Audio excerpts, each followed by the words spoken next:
Assalamualaikum warahmatullahi wabarakatuh. Perkenalkan, nama saya Francisco dengan NPM C1 C022002. Saya berasal dari kelas 4B 1 Akuntansi Universitas Bengkulu. Di sini saya akan menjelaskan materi tentang akuntansi sewa dalam buku Dwi Martani guna memenuhi tugas akuntansi keuangan 3 dengan dosen pembimbing yaitu Bapak Madani Hatta, SE MSI AKSIE. Sewa mungkin tidak asing lagi di telinga kita atau kita juga merupakan pelaku sewa. Nah, sewa itu merupakan perjanjian antara lisi atau penyewa dengan lesor atau pemberi sewa, di mana lisi ini diberikan hak oleh lesor untuk menggunakan aset lisi pada periode yang telah disepakati. Tetapi atas penggunaan hak aset tersebut, lisi diharapkan melakukan pembayaran kepada lesor. Perjanjian sewa memungkinkan hasil tersebut menjadi milik lisi atau dikembalikan kepada lesor. Artinya di akhir periode nanti mungkin hak lesor ini akan dialihkan ke lisi. Akuntansi sewa ini telah diatur dalam PSAK nomor 73. Sewa ini bisa jadi alternatif masyarakat ketika ingin membeli suatu aset tetapi kekurangan dana. Tentunya sewa memiliki beberapa keunggulan. Yang pertama itu ada pendanaan sebesar 100%. Kemudian ada tingkat bunga tetap, kemudian ada perlindungan terhadap keusangan suatu produk, kemudian lebih fleksibel, kemudian bunga yang lebih rendah, dan ada keuntungan pajak di dalamnya, dan pembiayaannya berupa off balance sheet. Kemudian sewa ini memiliki dua jenis. Untuk yang pertama itu ada sewa operasi atau sewa biasa. Untuk yang kedua itu ada sewa pembiayaan atau financial lease, atau kita kenal juga dengan sebutan kapitalis. Sederhananya untuk memahami sewa operasi itu contohnya seperti kita menyewa kosan. Nah, kosan ini di akhir periode tidak akan ada yang namanya kepemilikan pribadi kita sebagai lisi atau penyewa untuk memiliki hak atau untuk memiliki kosan tersebut. Kita hanya memberikan sejumlah uang setiap bulannya, tetapi peralihan asetnya tidak terjadi. Nah, perbedaan antara keduanya ini terletak pada sewa pembiayaan. Terjadi pengalihan secara substansial seluruh resiko dan manfaat dengan kepemilikan suatu aset terlepas apakah hak milik pada akhir dapat dialihkan ataupun tidak. Artinya yang membedakan sewa operasi atau sewa biasa dengan sewa pembiayaan yaitu adanya pengalihan aset. Apabila terjadi pengalihan aset, maka itu bisa disebut sebagai sewa pembiayaan. Kemudian ada beberapa kriteria yang dapat digolongkan ia menjadi sewa pembiayaan. Apabila dia memenuhi salah satu kriteria saja, maka sudah bisa disebut sebagai sewa pembiayaan. Untuk yang pertama itu perjanjian sewa yang menyatakan adanya pengalihan kepemilikan aset kepada lisi yang mana di akhir masa sewanya. Ini sangat jelas di mana dalam misalkan suatu perjanjian di situ disebutkan bahwa di akhir periode lisi berhak untuk menerima aset yang dia sewakan. Ini sudah sangat jelas dia merupakan sewa pembiayaan. Yang kedua, lisi memiliki opsi untuk membeli aset pada harga yang cukup rendah dibandingkan dengan nilai wajar pada tanggal opsi mulai dapat dilaksanakan, sehingga pada awal sewa dapat dipastikan bahwa opsi akan dilaksanakan. Artinya di sini lisi akan bisa membeli pada mungkin di pertengahan periode membeli aset tersebut dengan harga yang lebih rendah daripada nilai yang sesungguhnya. Apabila dia memenuhi kriteria ini juga bisa disebut sebagai sewa pembiayaan. Kemudian ada kriteria yang berikutnya, yaitu masa sewa mencakup sebagian besar umur ekonomis aset meskipun hak milik tidak dialihkan. Artinya ketika kita menyewa suatu barang dengan misalkan umur ekonomisnya 5 tahun, tetapi kita sewa barang ataupun aset tersebut selama 4 tahun, itu sudah memenuhi yang namanya kriteria yang ketiga itu, yang dimana masa sewanya mendekati masa manfaat umur ekonomis aset tersebut. Apabila ini terpenuhi tanpa memperdulikan adanya pengalihan aset, ini juga disebut sebagai aset pembiayaan atau sewa pembiayaan. Untuk yang keempat itu, pada awal sewa, nilai kini dari jumlah pembayaran sewa minimum secara substansial mendekati nilai wajar aset sewaan. Kemudian yang terakhir itu ada aset sewaan bersifat khusus dan hanya dapat menggunakan tanpa perlu modifikasi secara material. Apabila dari kelima ini salah satunya saya sudah memenuhi salah satu kriteria, ini bisa disebut sebagai sewa pembiayaan. Ada beberapa terminologi atau istilah penting yang harus diperhatikan dalam kita menganalisis suatu perjanjian sewa. Yang pertama itu ada sewa yang tidak dapat dibatalkan. Artinya ketika kita melakukan yang namanya perjanjian sewa, di dalam sewa tersebut telah dijelaskan bahwa sewa ini tidak dapat dibatalkan. Mau tidak mau, kita harus tetap melakukan yang namanya pembayaran. Dan apabila kita membatalkan, misalkan kita telah memberikan sewanya lunas untuk periode yang ingin kita sewakan, maka mungkin saja uang yang kita berikan tersebut akan hangus diambil oleh lessor.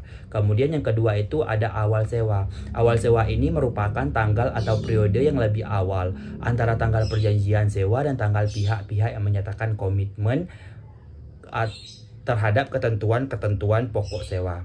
Kemudian ada yang ketiga itu awal masa sewa. Itu yang pertama tadi awal sewa, yang kedua itu awal masa sewa. Awal masa sewa ini merupakan tanggal saat penyewa mulai berhak untuk menggunakan aset sewaannya. Artinya saat adanya pengalihan atau pemberian aset dari pemberi sewa, kemudian ada si penyewa ini atau si penyewa ini bisa menggunakan aset tersebut, itu merupakan awal masa sewa. Kemudian ada masa sewa. Masa sewa ini merupakan periode atau seberapa lama merupakan waktu kita menyewa suatu aset tersebut.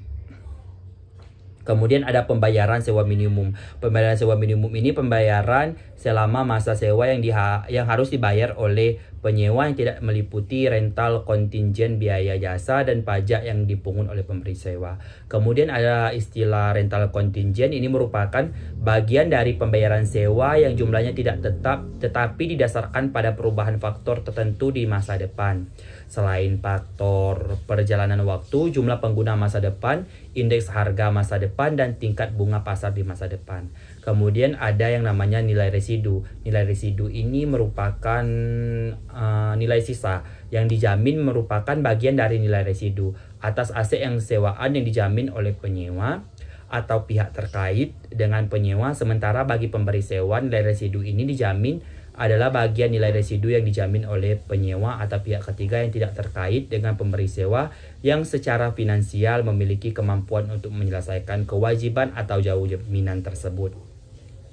Kemudian ada umur ekonomis. Umur ekonomis ini merupakan awal waktu atau periode atas suatu aset yang diharapkan secara ekonomis dapat digunakan oleh suatu atau lebih pengguna, jumlah produksi atau unit serupa yang diharapkan akan diperoleh dari aset-aset oleh satu atau lebih penggunanya. Kemudian yang terakhir itu ada umur manfaat. Umur manfaat ini merupakan estimasi periode tersisa dari manfaat ekonomis. Artinya aset tersebut diharapkan dapat mampu digunakan atau dapat memberikan manfaat selama beberapa tahun atau selama beberapa periode. Itu telah ada di dalam perjanjian atau kontrak sewa. Kemudian untuk perlakuan akuntansi sewa ini dibagi menjadi dua jenis. Untuk yang pertama, perlakuan akuntansi sewa untuk pemberi sewa. Untuk yang pertama itu sewa operasi. Untuk sewa operasi ini sangat sederhana perlakuan akuntansinya, yang dimana untuk pemberi sewa mengakui adanya pendapatan sewa dan mengakui adanya kas atau piutang yang diberikan oleh pemberi sewa. Tetapi dalam sewa pembiayaan untuk perlakuan akuntansinya, yang pertama, lessor mengakui adanya piutang sewa karena dia belum menerima sejumlah uang dari penyewa. Kemudian kemudian ia mengkreditkan akun aset, tetapi pada saat pembayaran sewa setiap bulannya atau setiap periode pembayaran, lessor mengakui adanya penerimaan kas di sebelah debit dan mencatat pengurangan piutang sewa pembiayaan di sebelah kredit.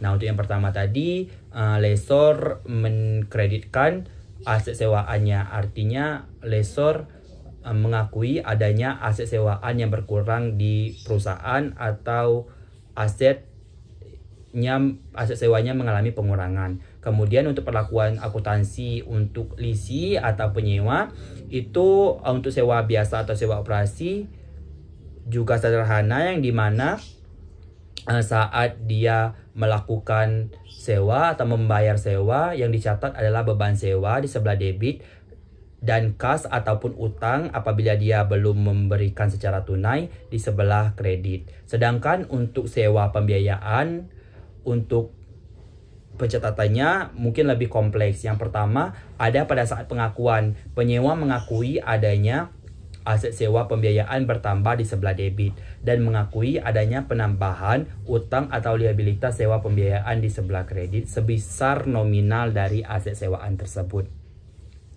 Kalau penyewa memberikan uang muka, maka terdapat akun tambahan di sebelah kreditnya, yaitu berupa uang muka, dan akan mengurangi kas atau mengurangi utang sewa dari penyewa untuk pencatatannya di sebelah kredit. Kemudian ketika dia melakukan pembayaran sewa, artinya dia mengurangi utangnya, maka yang dicatat di sebelah debit adalah liabilitas sewa dan di sebelah kreditnya berupa kas untuk pencatatan untuk lisi atau penyewa. Untuk akuntansi sewa ini juga diakui dan disajikan dalam laporan keuangan. Untuk penyajiannya yaitu di laporan posisi keuangan diakui sebagai aset sewaan untuk kolom aset, dan di kolom liabilitasnya diakui adanya liabilitas sewa atau utang sewa. Kemudian untuk di laporan laba rugi, perusahaan atau entitas untuk penyewa akan melaporkan adanya beban sewa. Sedangkan untuk lessor, dia akan mengakui adanya pendapatan sewa. Dan sewa ini akan dijelaskan secara rinci atau akan diungkapkan di catatan atas laporan keuangan. Jadi poin penting dari penjelasan saya tadi yaitu sewa itu dibagi menjadi dua, yaitu sewa biasa atau sewa operasi. Kemudian contohnya itu sewa operasi itu kita menyewa suatu aset tetapi kita tidak dapat memiliki aset tersebut. Kemudian yang kedua itu ada sewa pembiayaan. Sewa pembiayaan ini di mana nantinya biasanya akan ada pengalihan aset di akhir masa sewa atau di akhir periode kita menyewa suatu aset. Sewa pembiayaan memiliki beberapa kriteria, ada 5. Apabila salah satu kriteria telah memenuhi, maka ia sudah digolongkan sebagai sewa pembiayaan. Untuk perlakuan akuntansinya juga dibedakan antara lessor atau pemberi sewa dengan penyewa atau lisi, karena pencatatannya memiliki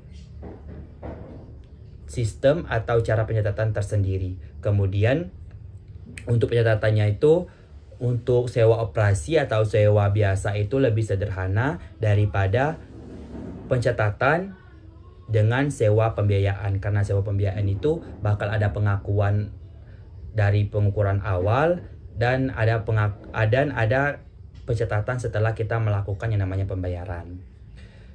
Nah, mungkin itu saja materi singkat tentang akuntansi sewa untuk buku Dwi Martani. Semoga bisa bermanfaat dan mohon maaf atas kekurangannya dan semoga bisa dipahami.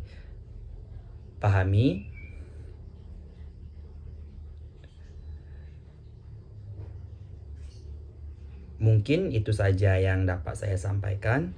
Terima kasih. Wassalamualaikum warahmatullahi wabarakatuh.